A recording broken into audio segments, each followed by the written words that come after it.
Сәлем достар, егер сіздер мықты аниме арна іздесеңіздер, онда тезірек Буканай Саканаки арнасына тіркеліңіздер. Себебі онда волейбол, Атака Титанов, Наруто және тағы да басқа топ анимелер жайлы мықты контент өте көп. Өзім көріп бас ала алмай жатырмын. Сілтеме астында. Токиолық гуль анимасы бізге адамдар мен гульдар өмірі жайлы баяндайды. Гульдар мысалы адамдардың етін жеу арқылы өмір сүреді. Сол үшін адамдар олардан қатты қорқады және жек көреді. Ал гульдардың түрі адамдармен бірдей.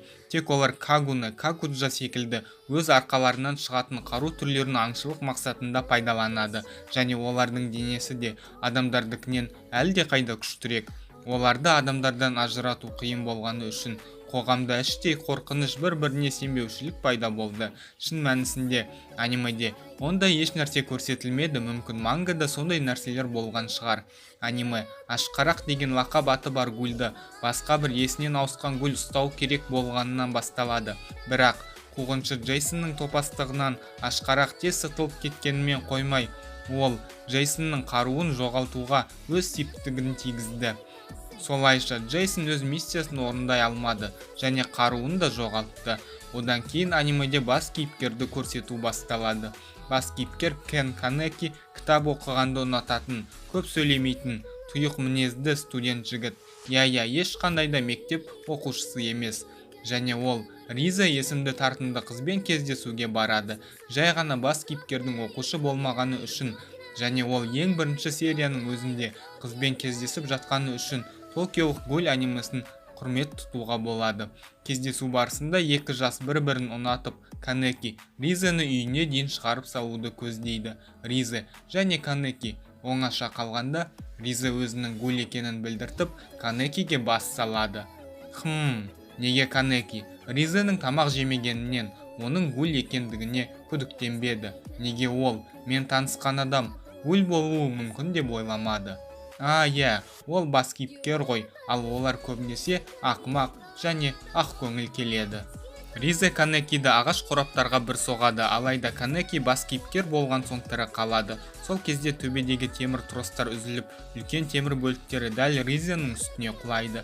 Әрине гульдардың денсаулығы адамдарға қарағанда әлде қайда мықтырақ, дегенмен үлкен биіктіктен құлаған көптеген зілдей темір бөліктері кез келген гульді фаршқа айналдырар еді. Кем дегенде бірінші сезондағы күш балансымен солай болар еді. Канеки көзін ауруханада ашады, ол сол оқиғадан аман есен қалған екен. Әйтпесе анимені бірінші сериядан аяқтауға тура келетін еді. Ал Канеки өлім аузында жатқанда оның істен шыққан дене бөліктерін төртінші хирург Хакаге Ризаның органдарын ауыстырып, Канекидің ішіне Ризаның органдарын өрлейді. Басы ныдан басталып, соңы Арутомен бітетін анимеге ұқсап кетті, түсінемін. Ал мен әрмен қарай жалғастырайын. Хирург мырза өз пациентін аман алып қалу үшін үлкен тәуекелге барды. Дегенмен, ол темірдей қатты гульдің денесімен қалайша жұмыс жасаған екен. Ал мен гульдардың денесі пышақтан да қатты ма деп ойласам. Жарайды. Айыққан соң, ауруханадан босап үйіне келген соң, Канеки өзінің гуль екенін және ол Наруто қазақша арнасының роликтерін ұнатпайтынын түсінеді. Енді оның онсыз да аса бақытты болмаған өмірі толығымен құрдымға кеткен еді. Канекиге қарап көп адам өзін оған ұқсата алатын еді. Үлкен қуаныш болмаса да, әйтеуір өтіп жатқан өмір. Шалқып өмір сүрмесең де, жейтін тамағың баршылық. Бақытты емессің, бірақ бақытсызбын деп те айта алмайсың. Тірісің, барсың, көптің бірісің, және ақырындап өмірдің ағысымен бірге кетіп барасың. Қайда, қашан, не үшін, оны да білмейсің. Гуль болғанға дейін Канекидің өмірі нақ осындай еді. Ал енді Канекидің жартылай гульға айналуынан бөлек, ол тұратын ауданды гуль өлтіруші арнайы жасақ сарбаздары тінтіп жүрген еді.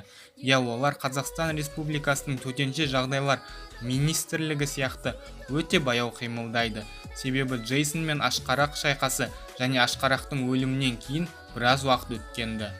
Канеки жаңа өмірге үйрене алмай, не істерін білмей кетеді. Ол сыртқа шыққанда адамдарды қатты жегісі келген соң, адамдар аз жүретін қуыстарға қарай кетіп қалады. Және сол қуыста ол бір гульдің адам етін жеп жатқанын көреді. Канеки және сол гульді сол аймақтың уақытша иесі Нишуо Нишики соққының астына алып өлтіргісі келеді. Нишуо жайлы біз болашақта әлі көп естиміз. Ал сол кезде оны Толка есімді гуль райынан қайтқызып, Канекиге адам етін ұсынады. Канеки болса Толкаға ағынан жарылып, өзінің шын мәнісінде гуль емес адам екенін түсіндіргісі келеді. Алайда Канекидің сөздерінен ашуға мінген Толка оның аузына адам етін тығып жібереді, ал Канеки есінен танып қалады.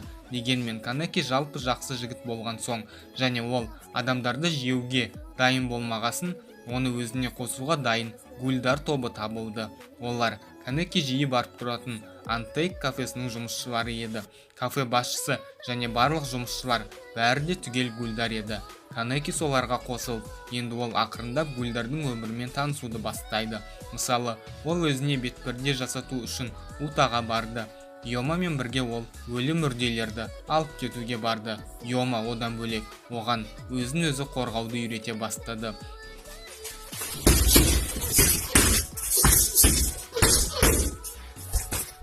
Толка және Хинами Чанмен байланыс орнатып, Хинамиге Канеки сабақ оқу жағынан көмек берді, және ол енді Антейк кафесінде даяшы қызметін атқарып, кофе қайнатуды үйренді. Антейк кафесіндегі кейіпкерлер өте әдемі әрі өте жағымды болатын.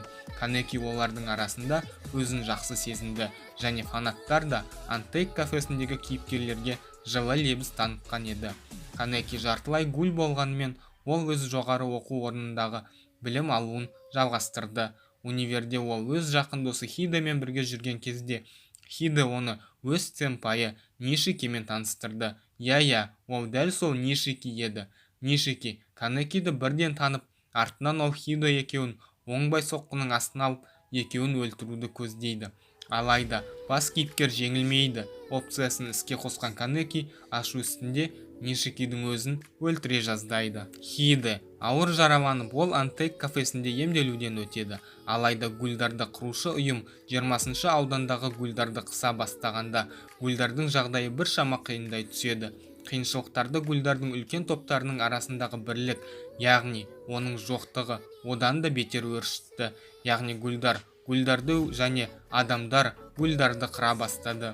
Сол кезде Антейк кафесінің сенімді серігі дәрігер болып жұмыс жасайтын Хинаминың әкесіне Джейсон қоқан-лоқы көрсетеді. Артынан CCG қолынан ол кісі қаза табады. CCG агенттері де шынымен онша ақылды емес еді. Олар оншақты мықты гулі бар шулап тұрған бүтіндей бір ауданды тек 2 мықты тергеушіге тапсырады. Ал сол 2 тергеуші Хинаминың анасын өлтіргенімен, сол қателіктің кесірінен сол 2 тергеушінің ішіндегі мықтысы әрі тәжірибелісі Мадо Курео кішкентай қыздың қолынан, яғни Хинамидің қолынан қаза тапты. Сол өлімдерден соң Толка кек ретінде басқа CCG агенттерінің біреуін қырып тастайды. Ал Канеки Амон Катаромен шайқасқа түсіп, Ризенің күшін тиімді пайдалану арқылы оны жеңіп кетеді. Сол аралықта Канеки Цукияма шумен танысып, сау басына сақина тілеп алған еді. Цукиямамен кездескенде гульдардың күшіне ие болған Канеки қолын кесенің сынығына қанатып алады. Кесенің сынығына Карл, гульдардың күшіне ие жігіт Карл. Ал Цукияма осыған дейін қаншама рет Ризенің қанын сезіп оған құмартпаса да, Канекидің қанаған қолына шексіз құмар болып қалады. Ал Канекидің үстінен Ризенің қаны сезілетінін Джейсон оған дейін де айтқан болатын. Цукияма Канекині алдап, оны жасырын төбелес алаңына алып келеді. Сол жерде Канеки басында тауықтың ғана миындай миы бар алып денелі адаммен төбелесіп, ақыр соңында оны Цукияманың өзі өлтіреді. Бірер күн өткен соң Канеки әдеттегідей Нишикидің таяқ жеп жатқанын көріп, оған қол ұшын беруге тырысады. Себебі Нишики Канекиді 2 рет өлтіргісі келді. Ал егер анимеде біреу сені 2 рет өлтіргісі келсе, онда оған міндетті түрде қол ұшын беру керек. Дәл солай. Қарапайым гульдарды оңай жеңген Канеки Нишикиді үйіне алып барады.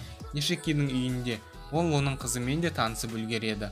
Алайда Нишикидің махаббатын Цукияма ұрлап кетіп, ол сол жерге Канекидің келуін өтінеді. Межелі жерде әлсіз Нишики, Толка және Канеки Цукиямаға қарсы шайқасып, оны жеңіліске ұшыратты. Сол арада 13-ші ауданның гульдары 20-ші ауданға баса көктеп кіріп, гульдарды қойдай қыра бастайды. Кептерлердің де дәл сол ауданды қатты тынтып жүргенін біле тұра, олай жасау ақымақтық еді. Бірақ бұл анимеде логиканың орнын пафос басқан еді. Ал Канекидің Ризенің өліміне қатысы бар екенін біліп қойған Джейсон оны тұтқынға алып, оның саусақтарын зорлаумен болды. Ал 13-ші ауданнан келген Аогири ағашы ұйымы CCG мен үлкен қанды шайқасқа түсті. Және сол кезде біз анимеде Джузумен де таныстық. Джузу мінезі біртүрлі, бірақ жалпы сүйкімді кейіпкер еді. Одан бөлек CCG ұйымымен біз жақынырақ танысып, сол ұйымдағы жаңа адамдарды да көрдік. Олардың кейбірі болашақта оқиға желісі үшін өте қажет еді, және олар кейінірек тағы да көрсетілетін болады. Ал Канекиді тұтқын қылған Джейсон оны қинаудан не ұтты? Ол таза топас қой. Сондай топастарды қалай ғана басшылық қызметке қояды екен? Бұл сұрақтың жауабы бәрімізге белгілі сияқты.